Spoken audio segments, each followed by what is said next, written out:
بسم اللہ الرحمن الرحیم۔ السلام علیکم۔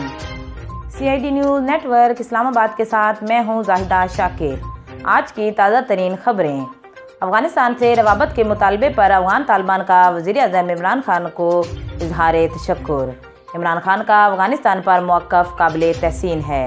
معاون وزیر ذبیح اللہ کہتے ہیں کہ افغان سرزمین کسی کے بھی خلاف استعمال نہیں ہونے دیں گے، ہر ایک سے اچھے تعلقات چاہتے ہیں، اس لیے ضروری ہے کہ افغان حکومت کو تسلیم کیا جائے اور بلیک لسٹ سے افغان طالبان کو نکال دیے جانے کا مطالبہ کیا۔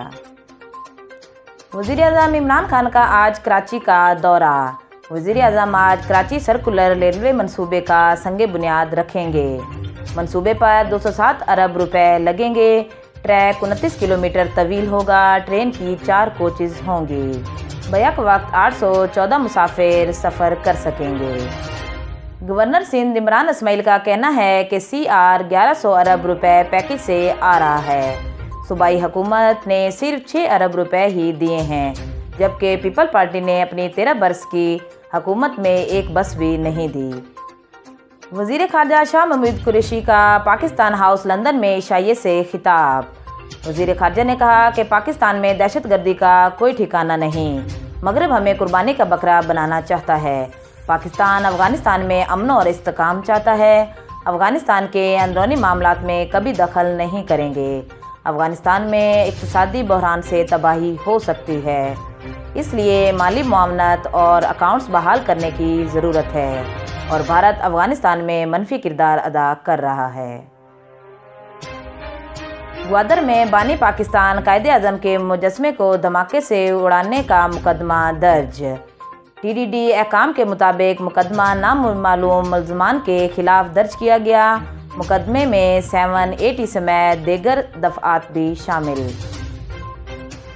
کراچی کے مختلف علاقوں میں بارش۔ ملیر، لانڈی، گورنگی، گلستان، جوہر میں بادل برس پڑے۔ محکمہ موسمیات کے مطابق کل سے کراچی، حیدرآباد میں تیز اور درمیانی بارش کا امکان۔ ڈینگی کے وار تیز تر۔ اسلام آباد میں ڈینگی سے ایک اور مریض آج چل بسا۔ اموات 3 سے زائد ہو گئی۔ گزشتہ 24 گھنٹوں میں اسلام آباد میں 30 شہریوں میں ڈینگی وائرس کی تصدیق ہوئی۔ ملک میں کرونا کی صورتحال۔ کرونا سے مزید 31 افراد انتقال کر گئے۔ مجموعی اموات کی تعداد 27,597 ہو گئی۔ 1,757 نئے کیسز رپورٹ ہوئے۔ مثبت کیسز کی شرح 3.6% رہی۔ نیشنل T20 کے سنسنی خیز مقابلے۔ بلوچستان نے سدرن پنجاب کو 7 وکٹوں سے شکست دے دی، جبکہ دوسرے میچ میں سینٹرل پنجاب نے KP کو 43 رن سے ہرا دیا۔ ہیڈ لائنز آپ نے جانی۔ مزید خبروں کے لیے دیکھتے رہیے CID نیوز نیٹ ورک اسلام آباد۔ اپنا خیال رکھیے اور دوسروں کا بھی۔ You are watching CID News Network Islamabad.